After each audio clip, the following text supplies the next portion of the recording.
Baiklah, Assalamualaikum warahmatullahi wabarakatuh. Kami dari kelompok 7 yang beranggotakan saya, Baso Agus Salim, dan Ahmad Dhani Kuslima akan memaparkan materi kami yaitu kebijakan moneter Islami.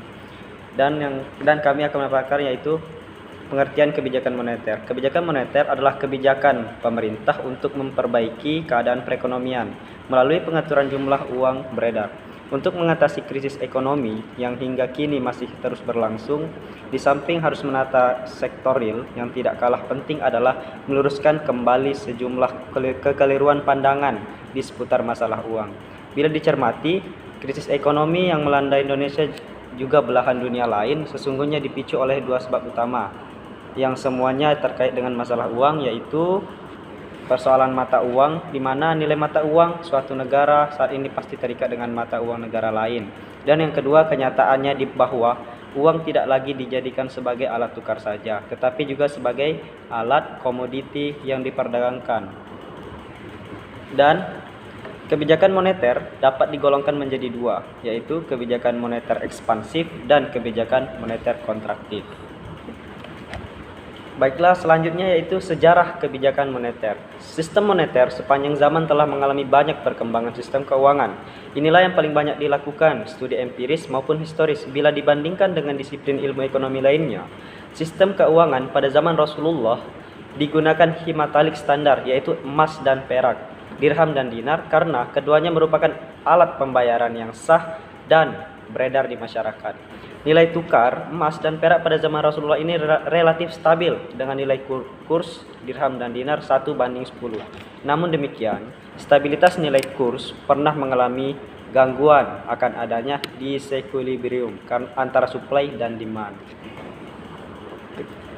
Dan perkembangan emas sebagai standar dari uang beredar mengalami 3 kali evolusi, yaitu the gold standard, di mana logam emas mulia sebagai uang aktif dalam peredaran. Yang kedua, the gold bullion standard, di mana logam emas sebagai parameter dalam menentukan nilai tukar uang yang beredar. Yang ketiga, the gold exchange standard, yaitu di mana otoritas moneter menentukan nilai tukar. Kemudian tujuan kebijakan moneter. Bank Indonesia memiliki tujuan untuk mencapai dan memelihara kestabilan nilai rupiah. Tujuan ini sebagaimana tercantum dalam Undang-Undang Nomor 3 Tahun 2004 Pasal 7 tentang Bank Indonesia. Hal yang dimaksud dengan kestabilan nilai rupiah antara lain adalah kestabilan terhadap harga-harga barang dan jasa yang tercermin pada inflasi. Untuk mencapai tujuan tersebut, sejak tahun 2005 Bank Indonesia menerapkan kerangka kebijakan moneter dengan inflasi sebagai sasaran utama untuk kebijakan moneter. Baiklah, untuk materi selanjutnya akan dijelaskan oleh teman saya yaitu Ahmad Dhani. Baiklah, saya Ahmad Dhani Kuslima. Saya akan menjelaskan tentang instrumen-instrumen kebijakan moneter dalam konvensional dan syariah. Ada 4 instrumen utama yang digunakan untuk mengatur jumlah uang yang beredar. Yang pertama ada operasi pasar terbuka, yang kedua fasilitas diskonto, dan yang ketiga ada rasio cadangan wajib, dan yang keempat ada imbauan moral. Secara prinsip, tujuan kebijakan moneter Islam tidak berbeda dengan tujuan kebijakan moneter konvensional, yaitu menjaga stabilitas dari mata uang baik secara internal maupun eksternal, sehingga pertumbuhan ekonomi yang merata yang diharapkan dapat tercapai. Beberapa mazhab instrumen kebijakan moneter dalam ekonomi Islam, antara lain yang pertama ada mazhab pertama yaitu iqtishaduna, dan yang mazhab kedua adalah mainstream, mazhab yang ketiga alternatif, dan yang selanjutnya ada kerangka dasar kebijakan moneter. Hadirnya uang dalam sistem perekonomian akan memengaruhi perekonomian suatu negara yang biasanya terkait dengan kebijakan moneter. Kebijakan moneter merupakan kebijakan otoritas moneter atau bank sentral dalam bentuk pengendalian monetary agregat. Besaran moneter diantaranya berupa uang beredar, uang kredit, atau kredit perbankan. Untuk mencapai perkembangan kegiatan perekonomian yang diinginkan, jumlah uang beredar dalam analisis ekonomi makro memiliki pengaruh penting terhadap tingkat output perekonomian dan stabilitas harga-harga. Uang beredar yang terlalu tinggi tanpa disertai kegiatan produksi yang seimbang akan ditandai dengan naiknya tingkat harga dalam perekonomian yang sering disebut dengan inflasi.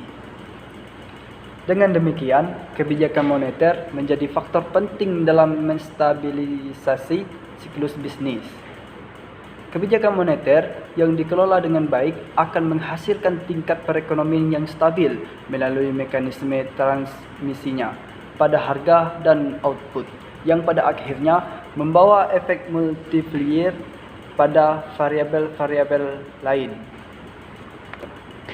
Dan yang selanjutnya ada peranan uang dalam kebijakan moneter.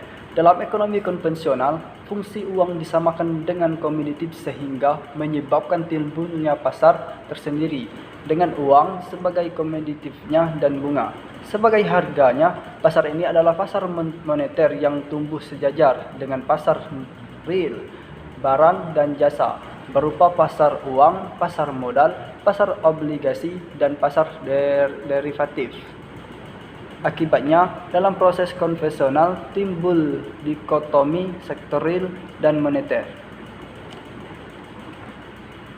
Baiklah, sekian penjelasan dari saya. Selanjutnya saya akan kembalikan kepada teman saya, Basu Agus Salim.